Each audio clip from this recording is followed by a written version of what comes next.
Hello माँ। मैं रवि बोल रहा हूँ। कैसी हो माँ?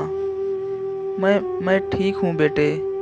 ये बताओ तुम और बहू दोनों कैसे हो? हम दोनों ठीक हैं माँ। आपकी बहुत याद आती है।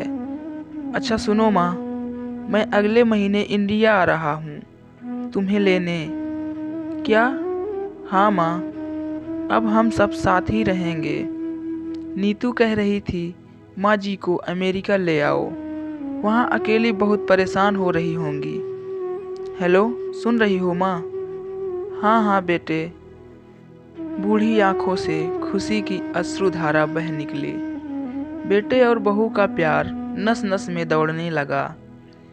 जीवन के 70 साल गुजार चुकी सावित्री ने जल्दी से अपने पल्लू से आंसू पोंछे और बेटे से बात करने लगी। पूरे 2 साल बाद बेटा घर आ रहा था। बूढ़ी सावित्री ने मोहल्ले भर में दौड़ दौड़ कर ये खबर सबको सुना दी। सभी खुश थे कि चलो बुढ़ापा चैन से बेटे और बहू के साथ गुजर जाएगा। रवि अकेला आया था। उसने कहा कि माँ, हमें जल्दी ही वापस जाना है, इसलिए जो भी रुपया पैसा किसी से लेना है वो लेकर रख लो, और तब तक मैं किसी प्रॉपर्टी डीलर से मकान की बात करता हूँ। मकान? माँ ने पूछा। हाँ माँ, अब ये मकान बेचना पड़ेगा, वरना कौन इसकी देखभाल करेगा? हम सब तो अब अमेरिका में ही रहेंगे।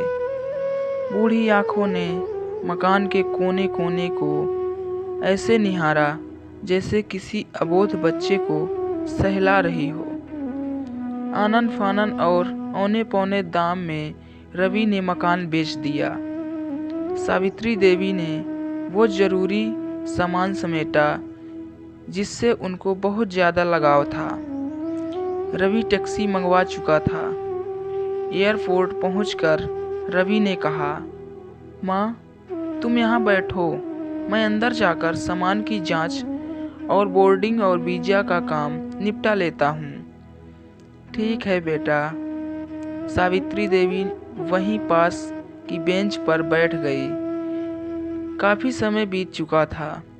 बाहर बैठी सावित्री देवी बार बार उस दरवाजे की तरफ देख रही थी जिसमें रवि गया था, लेकिन अभी तक बाहर नहीं आया। शायद अंदर बहुत भीड़ होगी, सोचकर बूढ़ी आंखें फिर से टकटकी लगाए देखने लगती। अंधेरा हो चुका था। एयरपोर्ट के बाहर गहमा गहमी कम हो चुकी थी। माँ जी, किससे मिलना है? एक कर्मचारी ने वृद्धा से पूछा। मेरा बेटा अंदर गया था टिकट लेने, वो मुझे अमेरिका लेकर जा रहा है, सावित्री देवी ने घबरा कर कहा। लेकिन अंदर तो कोई पैसेंजर नहीं है। अमेरिका जाने वाली फ़्लाइट तो दोपहर में ही चली गई। क्या नाम था आपके बेटे का? कर्मचारी ने सवाल किया। रवि। सावित्री के चेहरे पे चिंता की लकीरें उभर आई। कर्मचारी अंदर गया। कुछ देर बाद बाहर आकर बोला, माँ जी, आपका बेटा रवि तो अमेरिका जाने वाली फ़्लाइट से कब का जा चुका। क्या? वृद्धा की आंखों से आंसुओं का सैलाब फूट पड़ा। बूढ़ी माँ का रोम रोम कांप उठा। किसी तरह वापस घर पहुंची, जो अब बिक चुका था। रात में घर के बाहर चबूतरे पर ही सो गई। सुबह हुई तो दयालु मकान मालिक ने एक कमरा रहने को दे दिया। पति की पेंशन से घर का किराया और खाने का काम चलने लगा।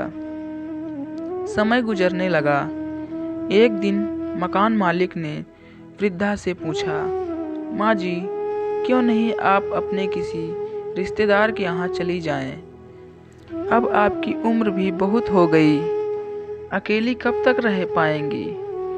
हाँ, चली तो जाऊं, लेकिन कल मेरा बेटा आया तो यहाँ फिर कौन उसका ख्याल रखेगा? आँख से आंसू आने लग गए। दोस्तों, माँ बाप का दिल कभी मत दुखाना, माँ तो माँ होती है। दोस्तों, ये कहानी आपको कैसी लगी हमें कमेंट करके ज़रूर बताएं। वीडियो अच्छा लगा तो लाइक करें और हमारे चैनल को सब्सक्राइब ज़रूर करें। दोस्तों, वीडियो देखने के लिए आप सभी का धन्यवाद।